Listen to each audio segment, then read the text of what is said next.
Գյումրու հոգեկան առողջության կենտրոնում վերջին տարիներին նկատվում է հաշվառված անձանց թվի աճ։ Թեև թվերն առաջին հայացքից կարող են վկայել հոգեկան խնդիրների տարածման մասին, այնուամենայնիվ դրանց հիմքում նաև մասնագիտական օգնության նպատակով մարդկանց ակտիվ դիմելիությունն է։ Դիմելիության բարձրացումը դա դրական հատկան է, ցուցանիշ է, որը բերում է ի վերջո թվի բարձրացման, բայց որպես մասնագետ մենք համենայն դեպս զգում ենք, որ սա ոչ միայն դիմելության հետ է կապված, այլ հոգեկան խնդիրները ավելացել են։ Կենտրոնի տվյալներով միայն 2024 թվականի ընթացքում հաշվառվել է շուրջ 4818 հոգեկան խնդիր ունեցող անձ։ Տնօրենի խոսքով այս ցուցանիշը ցածր չէ հաշվի առնելով մարզի բնակչության թիվը։ Ընթացիկ տարվա տվյալները նախնական հաշվարկներով ունեն աճի միտում, իսկ ամբողջական պատկերը հայտնի կդառնա տարեվերջին։ Բոլոր տարածաշրջաններում կարծես մեր կենտրոնին համահունչ ավելանում են հոգեկան խնդիր ունեցող անձանց թիվը։ Կենտրոնի տնօրեն Նադիա Բաղդասարյանը, լինելով մանկական հոգեբույժ, առանձնացնում է հատկապես մինչև 18 տարեկանների շրջանում նկատվող մտահոգիչ միտումները։ Նրա խոսքով մանկական եւ դեռահասային տարիքում չլուծված հոգեբանական դժվարությունները հաճախ վերածվում են լուրջ հոգեկան հիվանդությունների։ Այսօր օրինակ աուտիզմը մոլեգնում է ամբողջ աշխարհում եւ նաեւ Հայաստանի Հանրապետությունում եւ ինչու՞ չէ նաեւ Շիրակի մարզում։ Մի պաթոլոգիա է, կապում են ինֆորմացիայի հեղեղի հետ, այստեղ կապում են այս տեխնիկաների, երեխաների կապվածության հետ։ Մեր բուժման համար առաջի, ասենք, պայմանը լինում է, որքան հնարավոր է պակասեցնել երեխաների հեռուստացույցից օգտվելը, հատկապես հեռախոսներից օգտվելը։ Թե դեռահասների, թե մեծահասակների շրջանում նաև թմրամոլությամբ տառապողների բարձր ցուցանիշ է նկատվում։ Ըստ կենտրոնում առկա թվերին նրանք 1046-ն են։ Մենք տեսնում ենք, թե մեր շուրջը ինչ է կատարվում, արդեն դրանց մեջ թաթախված են դեռահասները, ել չեմ խոսում, երբեմն նաև զոհ են դառնում ավելի փոքր դեռևս դեռահասության տարիք չունեցող երեխաներ։ Կենտրոնի հոգեբաններից մեկն էլ նկատում է հոգեկան առողջության խնդիրների հիմքում հաճախ ընկած են կենցաղը, սոցիալական գործոնները, բռնությունը, պատերազմը եւ այլն։ Ֆոբիաներով հիվանդներ են շատ հաճախակի գալիս եւ պատերազմից հետո շատ հիվանդներ ունեցանք 100%-ով բուժված դուրս չեն գալիս, անընդհատ շփման մեջ են հոգեբուժների, հոգեբանի հետ, բայց բուժվում են, հանգստանում են, պարվում են հիվանդանոցում։ Հատկանշական է, որ նախկինում Գյումրու հոգեկան առողջության կենտրոնը բարձր ցուցանիշներ ուներ զորակոչային տարիքի տղաների շրջանում բանակից ազատման նպատակով ուղեկրումների մասով, սակայն վերջին տարիներին այս միտումը նվազել է։ Մենք արդեն այն մեծ թվերը, որ ունենում էինք նախկինում բանակից ազատվողներ, ոչ պիտանի ճանաչված հոգեկան խնդիր ունեցող պացիենտներ, այսօր ես միտում եմ տեսնում իջնելու։ Մեր համար փոքրանալ է նաև 10-ով իջնելը, 20-ով իջնելը, եթե այսպես շարունակվի, պետք է որ լավ լինի։ Նշենք, որ Գյումրու հոգեկան առողջության կենտրոնում այժմ ստացիոնար բուժում է ստանում շուրջ 60 պացիենտ, իսկ մնացածը համապատասխան դեղորայքային բուժում են ստանում, ունենալով նաև հոգեբանի մոտ այցելություններ։ Աստղիկ Խաչատրյան, Խանով Անիսյան, այսօր։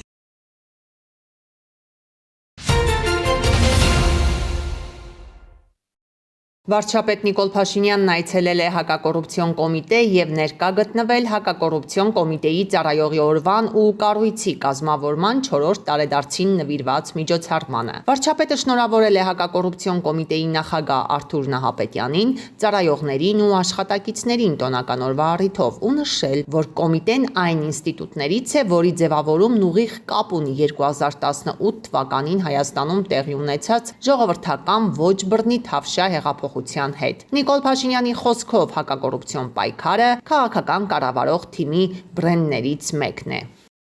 Բայց դա պետք է ասեմ, որ հակակոռուպցիոն պայքարի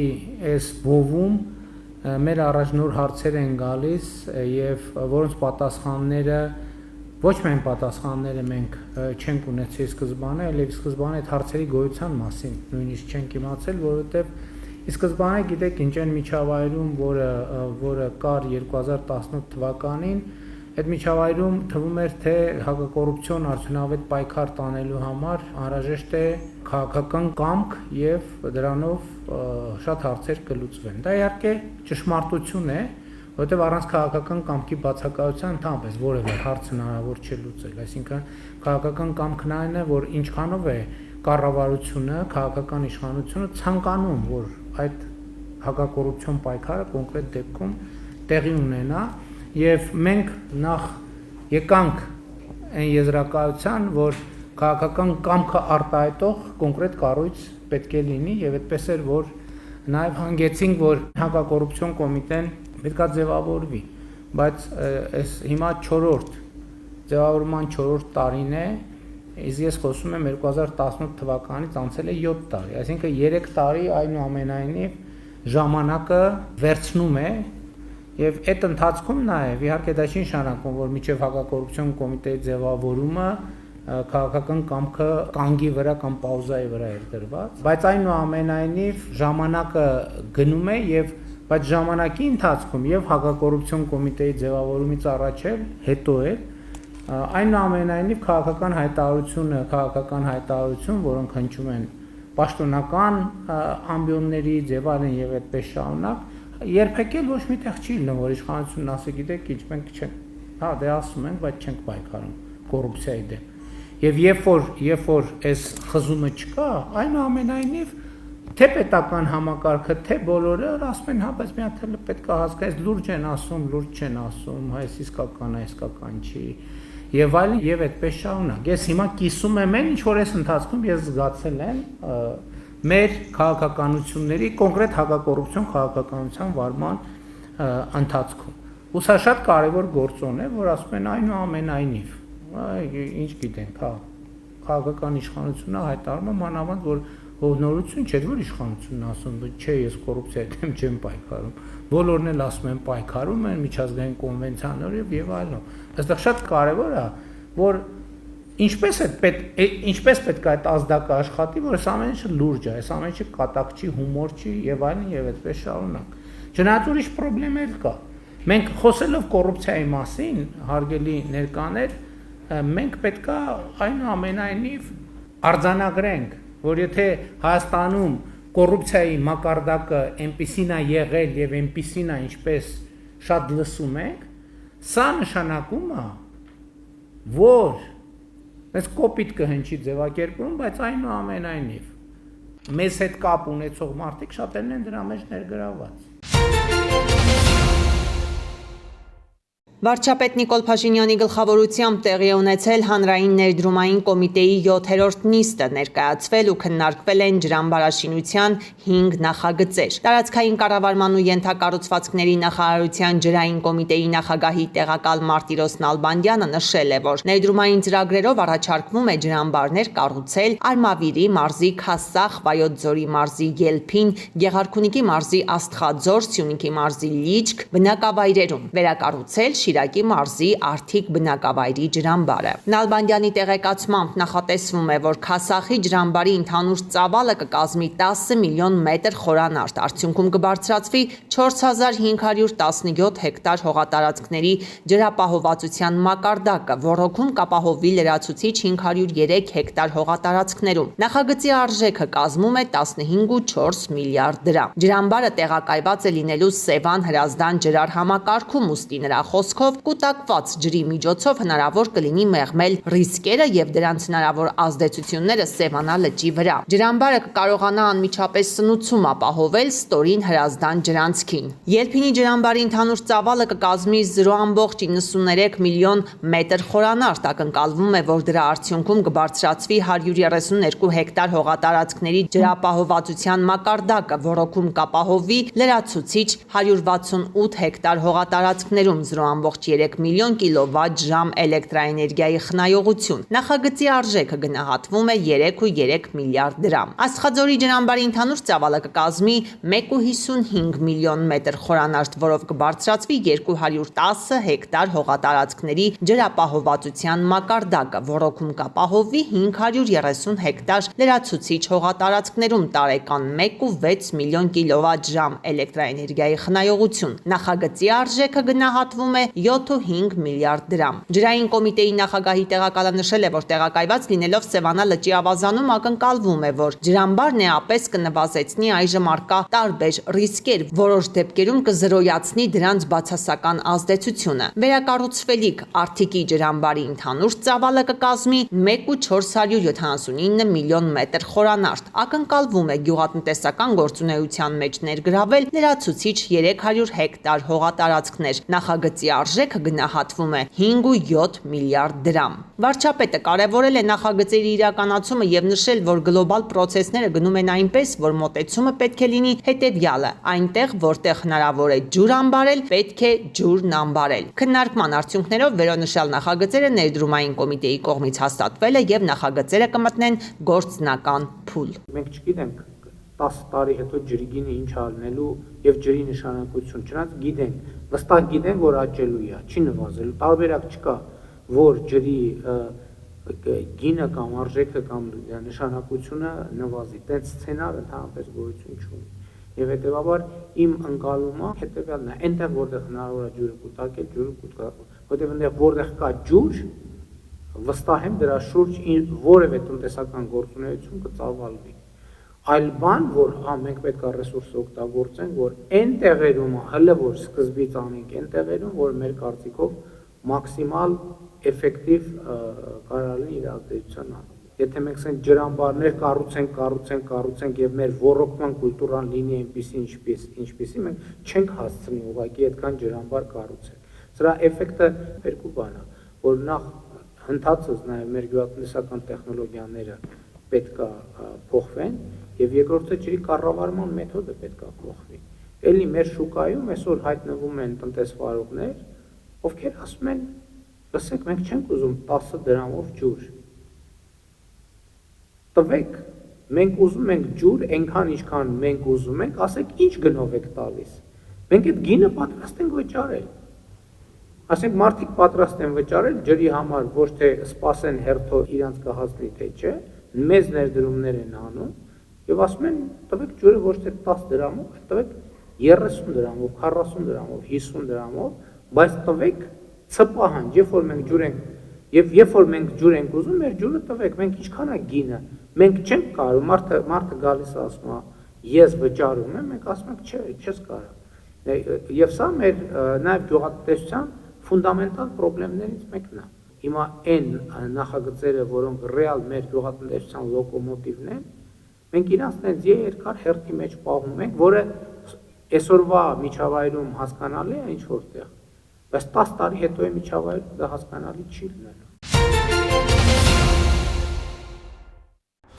Լիտվայի նախագահը հայտարարել է, որ ռուսական ռազմական ինքնաթիռները խախտել են հանրապետության օդային տարածքը Կալինինգրադի հետ սահմանին։ Սա միջազգային իրավունքի եւ Լիտվայի տարածքային ամբողջականության կոպիտ խախտում է, հարկավոր է ամրապնդել եվրոպական օդային պաշտպանության համակարգը, շեշտել է Գիտանաս Նաուսեդան։ Լիտվայի նախագահի խոսքով Ռուսաստանի դեսպանատան ներկայացուցիչները կկանչվեն հանրապետության արտաքին գործերի նախարարություն։ Ստեղծված իրավիճակի ֆոնին ՆԱՏՕ-ի ինքնաթիռներ են ուղարկվել Լիտվայի տարածք։ Ռուսաստանի պաշտպանության նախարարությունը հերքում է բոլոր մեղադրանքները, ըստ գերատեսչության հոկտեմբերի 23-ին ռուսական Սու-30 կործանիչները պլանային ուսումնական թռիչքներ են իրականացրել Կալինինգրադի մարզի օդային տարածքում եւ չեն շեղվել երթուղուց։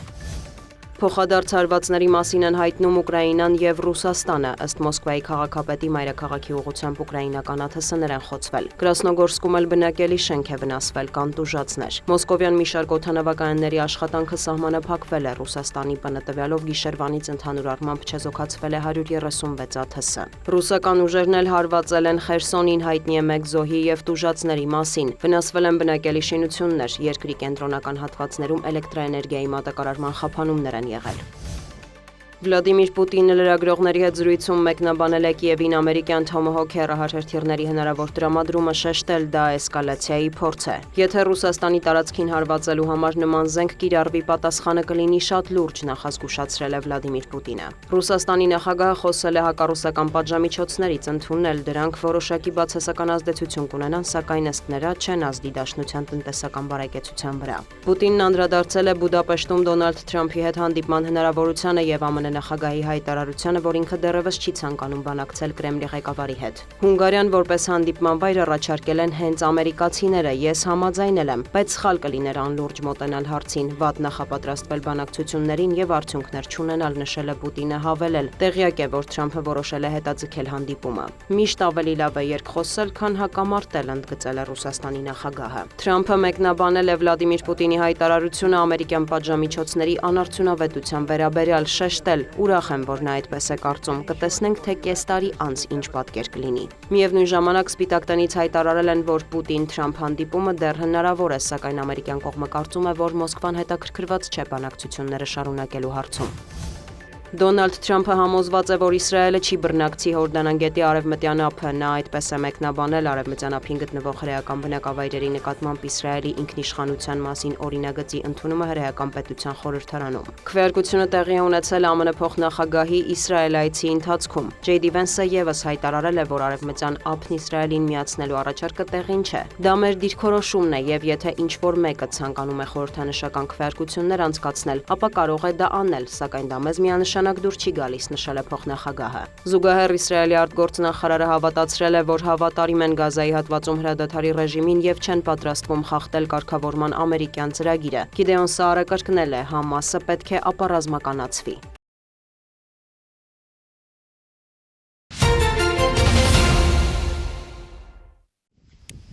Սյունիքի տարածքի 80,000 հեկտարից ավելին անտառածածկ է։ Գլոբալ տաքացման հետևանքներից մեկը անտառային հրդեհները կանխելուն կամ դրանց արագ արձագանքելուն միտված քայլերից է անտառներին մոտ գտնվող բնակավայրերում փրկարարական կամավորական հենակետեր ունենալը։ Այդպիսի երկուսը Սյունիքում արդեն գործում է։ Հայաստանի Հանրապետությունում այս պահին գործում են 11 հրշեջ փրկարարական կամավորական հենակետեր, եւս երկուս ընթացքի մեջ են, այս տարվա մեջ կբացվեն, դա ընդգրկում են բոլոր մարզերը, մարզեր կան մոտ 2-3 հատ հրշեջ փրկարարական կամավորական հենակետեր կան, ինչպես նշվեց Սյունիքի մարզում դեռևս երկուսն են, դա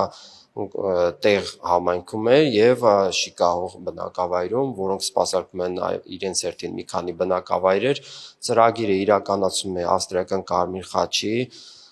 հայկական Կարմիր խաչի եւ Հայաստանի փրկարարության սերտ համագործակցությամբ։ Հոկտեմբերի 22-ին փրկարարները, բնապահպանները, էկոպարեկները, Սյունիքի մարզպետի աշխատակազմի ներկայացուցիչները, Կապանի, Քաջարանի եւ Մեղրիի անտառամերձ բնակավայրերի վարչական ղեկավարները մասնակցում էին կամավորական փրկարարական շարժման ձևավորում եւ զարգացում խորագրով խորհրդաժողովին։ Քննարկվում էին անտառային հրդեհները կանխելուն միտված գործողություններ։ Նախորդ տարվա համեմատ մենք բավականին հրդեհավտանգ տարի ենք ունեցել 2025 թվականի մինչև 9 ամիսների ամփոփման մեր տվյալներով, գրեթե 100%-ով աճ ունենք հրդեհների եւ անտառածած տարածքներում եւ խոտածած տարածքներում, ու նման ձևաչափով քննարկման ժամանակ, երբ որ անմիջականորեն մենք առնչվում ենք կոնկրետ գյուղական բնակավայրերի վարչական ղեկավարների հետ, իրենք առաջի կարևորության խնդիրները, որոնք իրենց վարչական բնակավայրում ծառացած են, բարձրաձայնում են նման հարթակներում,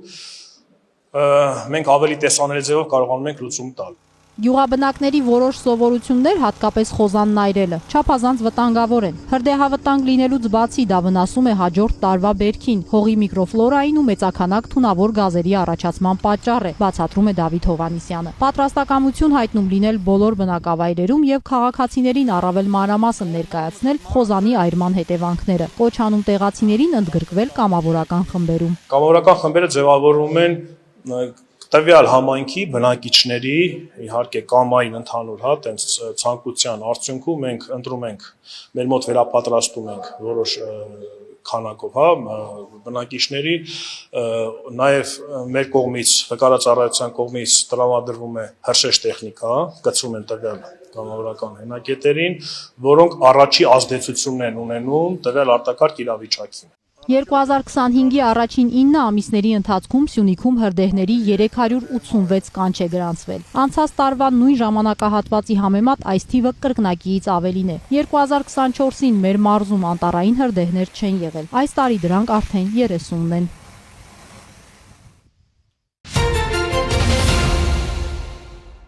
Վերջին շրջանում Նինոց Մինտաքաղաքում նկատելիորեն ակտիվացել է բարեկարգման աշխատանքները։ Քաղաքի տարբեր հատվածներում կառուցվում են նոր այգիներ, պուրակներ եւ հանգստի գոտիներ։ Տեղադրվում են նստարաններ, լուսավորության համակարգ տարածքներ են ձևավորում, ստեղծելով ավելի հարմարավետ միջավայր բնակիչների համար։ Սակայն ցավոք այս ամենը երկար չի պահպանվում նույն վիճակում։ Որոշ տարածքներում արդեն նկատվում են վնասված նստարաններ, կոտրված լամպեր եւ չխնամված կանաչապատ տարածքներ։ Բնակիչները նշում են, որ քաղաքը իսկապես փոխվել է դեպի լավը, բայց անհրաժեշտ է նաև համայնքի եւ քաղաքացիների պատասխանատու վերաբերմունքը, որպեսզի բարեկարգված տարածքները պահպանվեն երկարաժամկետ։ Այստեղ օրինակ ես այնքան ուրախացա, իսկ վերջապես բարեկարգված, գեղեցկացավ։ Եվս այս մեկ էլ մնացածն որ բարեկարգեն տերերը ավելի լավ գալու։ Բայց ինքան երիտասարդները չեմ սե պատանիները,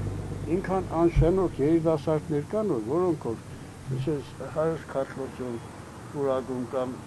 կուլտուրայի տան հագը, այնտեղ կենտրոնական այգու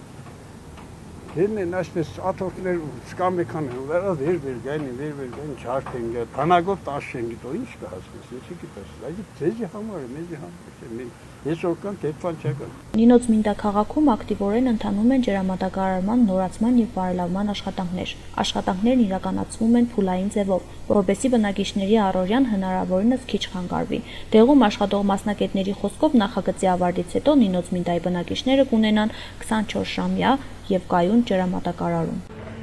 Մեր աշխատանքները շատ ակտիվորեն ենք սկսել եւ տանում ենք առաջ։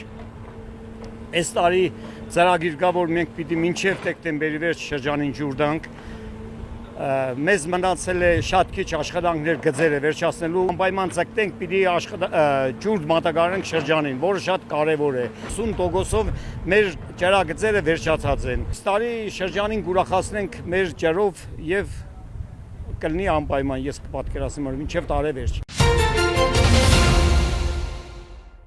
Նոյեմբերի 1-ից կգործարկվի ոստիկանության գվարդիան, ոստիկանության 4 հենասյունային մասնագիտացված ծառայություններից մեկը։ Այն նպաստելու է Հայաստանի ներքին անվտանգության համակարգի ամրապնդմանը առավել հասցեական եւ թիրախային գործիքակազմի միջոցով։ Ավարտական փուլում է ոստիկանության գվարդիայի կառուցվածքային մոդելը, հստակեցված է գվարդիայի գործառույթների շրջանակը։ Այն կգործի որպես լիարժեք կառույց, չլինելով ոստիկանության որևէ ստորաբաժանման իրավահաջորդը։ Ոստիկանության գվարդիայի հիմնական խնդիրներն են հասարակական կարգի պահպանությունը եւ հասարակական անվտանգության ապահովումը, պետական պահպանության ենթակա կարևորագույն նշանակության օբյեկտների պահպանությունը, ինչպես նաեւ հատուկ բեռների տեղափոխման անվտանգության ապահովումը, ռազմական դրության իրավական ռեժիմի եւ արտակարգ դրության իրավական ռեժիմի ապահովմանը, ինչպես նաեւ արտակարգ իրավիճակներում բնակչության պաշտպանությանը մասնակցելը, հատուկ պետական պաշտպանության ենթակա անձանց անվտանգության ապահովման աջակցելը եւ քրեական վարույթն իրականացնող մարմիններին օժանդակելը։ Այս փուլում ակտիվորեն ընթանում է գվարդիայի ծառայողների վերապատրաստման գործընթացը։ Ոստիկանության գվարդիայի ձևավորման առաջին անգամ ուժի մեջ է մտնելու ուժային միջոցների միջազգայինորեն ընդունված ստանդարտները։ Առանց համապատասխան հատուկ պատրաստության գվարդիայի ծառայողը իրավունք չի ունենա կիրառել ուժային միջոցներ։ Գվարդիայի ստորաբաժանումների կառուցվածքի մշակումը, նյութատեխնիկական բազայի ձեռքբերումը վերջնական փուլում են։ Ծառայողները կունենան նաև գործառույթների իրականացմանը համապատասխանեցված համազգեստ։ Միջազգային ստանդարտներին համապատասխան սպառազինությամբ ու վերապատրաստված անձնակազմով ոստիկանության գվարդիային կվերապահվի հասարակական կարգի պահպանությունն ու հասարակական անվտանգության ապահովումը։ Հոկտեմբերի լույս 23-ի գիշերը Արմավիրի մարզի պարեկները իրավախախտում կատարելու համար Էջմիածնի Մանուշյան փողոցում կանգնեցրել են Mercedes Magnus-ի ավտոմեքենա։ Ստուգման պարզվել է, որ 51-ամյա վարորդը չունի վարորդական իրավունքի վկայական եւ ոչ ստապ վիճակում է։ Իրավախախտումը չարձանագրելու համար որպես կաշառք նա պարեկներին առաջարկել է 10,000 դրամ։ Տղամարդը ձերբակալվել եւ տեղափոխվել է համայնքային ոստիկանության Վաղարշապատի բաժին։ Մեքենան տեղափոխվել է պահպանվող հատուկ տարածք, կազմված փաստաթղթերն ուղարկվել են հակակոռուպցիոն կոմիտե։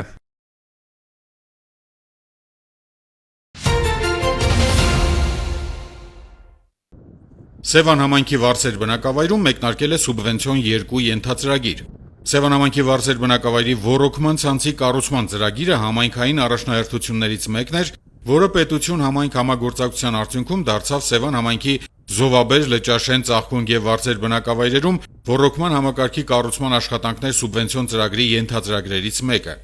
Զովաբեր, Լճաշեն բնակավայրերից հետո աշխատանքները մեկնարկել են վարձեր բնակավայրում, որը ներառում է 6735 գծամետր ոռոգման ցանցի կառուցում։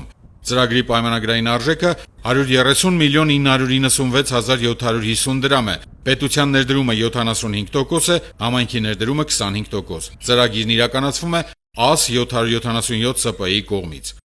Այս ենթածրագրի շինաշխատանքներին զուգահեռ մեկնարկել են նաև վարձեր բնակավայրի 3-րդ փողոցի ասֆալտապատման աշխատանքները։ Ենթածրագրի շրջանակներում իրականացվելու է 10,406 քառակուսի մետր տարածքի ասֆալտապատում եւ բարեկարգում ենթածրագրի պայմանագրային արժեքը 120,989,600 դրամ է, համայնք պետություն 50% համաֆինանսավորմամբ։ Շինաշխատանքներն իրականացվում են Ճանշին ՍՊԸ կապալառու կազմակերպության կողմից։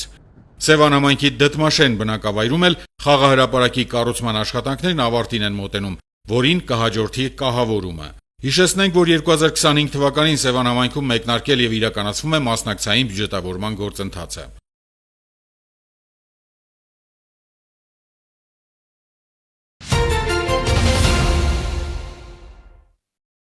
Հոկտեմբերի 23-ին ժամը 14:01-ին ներքին գործերի նախարարության փրկարար ծառայության ճգնաժամային կառավարման ազգային կենտրոնում ահազանգ է ստացվել այն մասին, որ հրդեհ է բռնկվել Երևան քաղաքի Մալաթիա տոնավաճառում գտնվող կոշիկի պահեստում։ Հրդեհի բարդության թիվ 2 կանչով դեպքի վայր են մեկնել ներքին գործերի նախարարության փրկարար ծառայության Երևան քաղաքի փրկարարական վարչության հրշեջ փրկարարական ջոկատներից 6 մարտական հաշվարկ, հրդեհաշիջման եւ փրկարարական աշխատանքների կազմակերպման բաժնի հերթապահ եւ ճգնաժամային կառավարման ազգային կենտրոնի օպերատիվ խմբեր։